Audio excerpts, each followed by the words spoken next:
নমস্কার, welcome to ভুরি ভোজ। আজকে বানাচ্ছি চিকেন পপকর্ন। এটা বানানো খুবই সহজ আর বানানোও যাবে খুব তাড়াতাড়ি।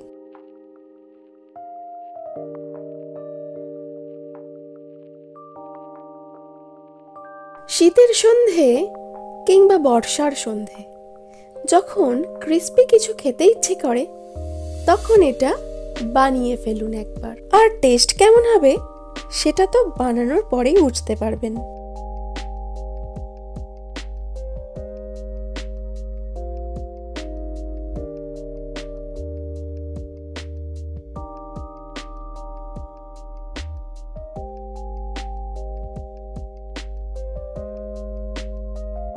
তাই দেরি না করে চলুন চটপট শুরু করা যাক। এর জন্য প্রথমেই আমি নিয়ে নিচ্ছি বোনলেস চিকেন। আমি এখানে 350 গ্রাম চিকেন ব্যবহার করছি। এবার এটা আমি ছোট ছোট টুকরো করে কেটে নেব। নিজের ইচ্ছে মতো এর সাইজটা আপনি রাখতে পারেন। আমি সাইজগুলো একটু বড় রেখেছি। এবার এগুলো একটা জায়গায় তুলে নেব ম্যারিনেট করার জন্য। এবার চিকেনের মধ্যে দিয়ে দেব পরিমাণ মতো নুন। 1 চামচ নুন দিলেই হবে। দিয়ে দিচ্ছি 1 চামচ ভিনিগার। দিয়ে দিচ্ছি 1 চামচ লঙ্কার গুঁড়ো, 1/2 চামচ গোলমরিচের গুঁড়ো আর 1/2 চামচ গরম মশলার গুঁড়ো। আর দেব 1.5 চামচ আদা রসুন বাটা, 1 চামচ সয়া সস আর একটা ডিম। এবার এটা খুব ভালো করে মাখিয়ে নেব। চিকেনটা ম্যারিনেট করে ঘন্টা 2 রাখতে পারলে খুব ভালো। যদি সময় কম থাকে তাহলে আধ ঘন্টা রাখলেই হবে।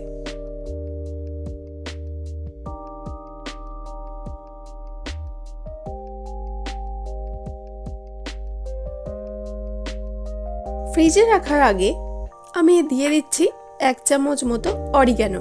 আপনার কাছে যদি এটা না থাকে তাহলে অসুবিধে নেই, এটা না দিলেও চলবে। এবার এটা আমি 2 ঘন্টার জন্য ফ্রিজে রেখে দেব। এবার একটা জায়গায় বেশ কিছুটা ব্রেড ক্রাম্বস নিয়ে নেব আর এর মধ্যে মিশিয়ে দেব 1/2 চামচ নুন। এবার আরও একটা জায়গায় নিয়ে নেব কিছুটা কর্নফ্লাওয়ার। এবার এর মধ্যে কিছুটা জল দিয়ে ভালো করে একটা ব্যাটার বানিয়ে নেব।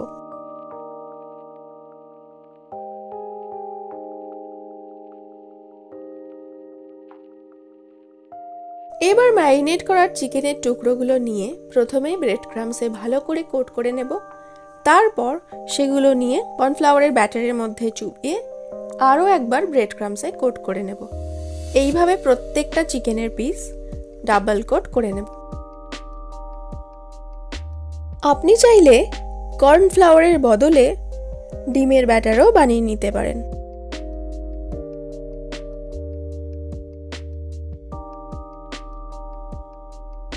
এইভাবে প্রত্যেকটা চিকেনের টুকরো ডাবল কোট করে তুলে রাখবো।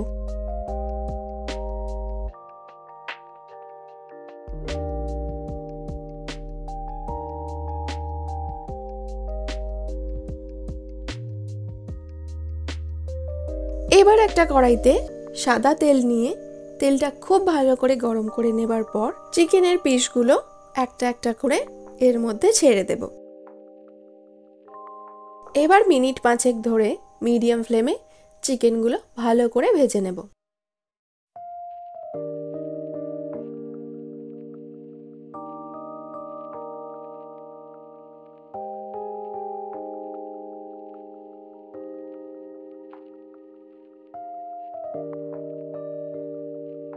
এবার এগুলো হালকা গোল্ডেন ব্রাউন হয়ে গেলে তুলে নেব।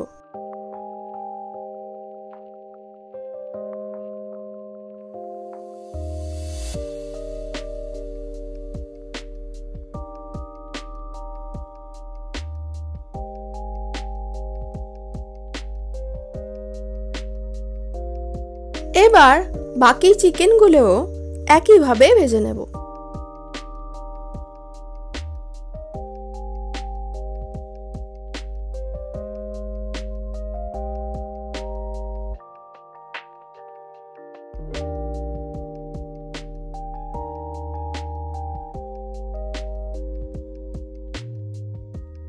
ভালো করে গোল্ডেন ব্রাউন করে ভাজা হয়ে গেছে।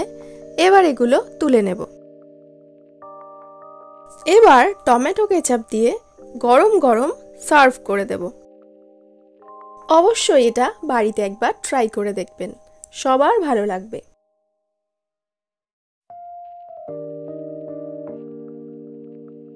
তাহলে আজ এই পর্যন্তই থাক, আবারও দেখা হবে পরের কোনো রেসিপি নিয়ে। ততক্ষণ ভালো থাকবেন।